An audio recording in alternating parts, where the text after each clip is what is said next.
You know, one of the sad realities of life is that people come and go.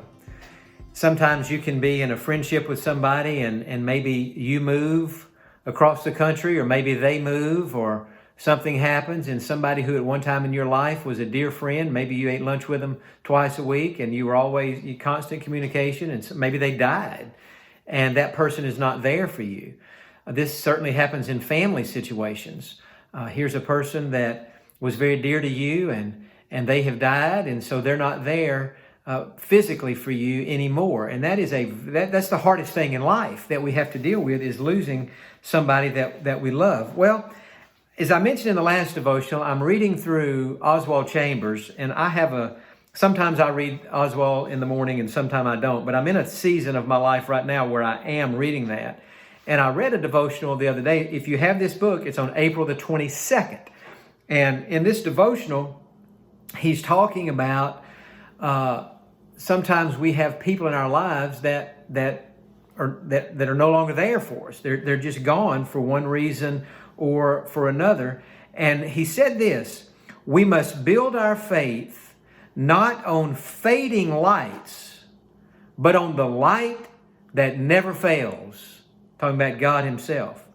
When important individuals go away, we are sad until we see that they are meant to go, so that only one thing is left for us to do: to look into the face of God for ourselves. And so I read that the other day, and boy, it really spoke to me, because you start thinking about losing friends, or people moving away, or maybe you've moved away, or certainly if somebody dies, it's like this person who was such a bright light for you is no longer there. Well, Oswald says that when that happens, it forces us to look to God, the true light of the world, the only light in our life that will never fade. And so this devotional today is not in any way intended to minimize the pain that all of us feel when we lose, whether it's a friend who has moved, or something has happened, or a loved one who has died. You know me well enough to know I would never try to minimize that. There's nothing to minimize. That is a very hard situation to go through. But the devotional nonetheless spoke to me as a reminder that in all of our lives, we are blessed to have family and friends and co-workers and people we grew up with and people we've known for a long time. But we have to keep in mind, all of those lights are fading lights. And all of those lights are subject to disappear. And if we live long enough, they will disappear.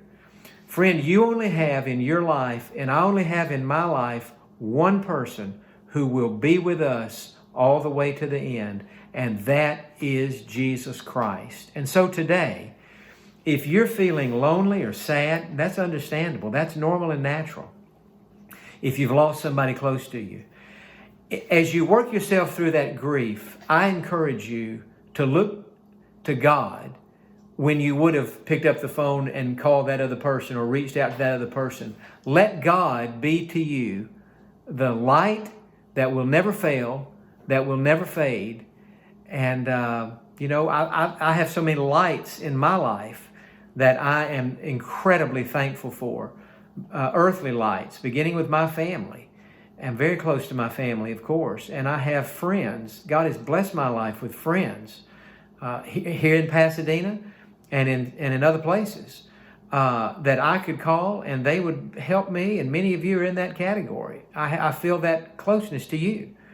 And yet we have to remind ourselves that when it comes to the lights in our lives, we're kind of fading lights for each other. I mean, I'm not always going to be here. You're not always going to be here.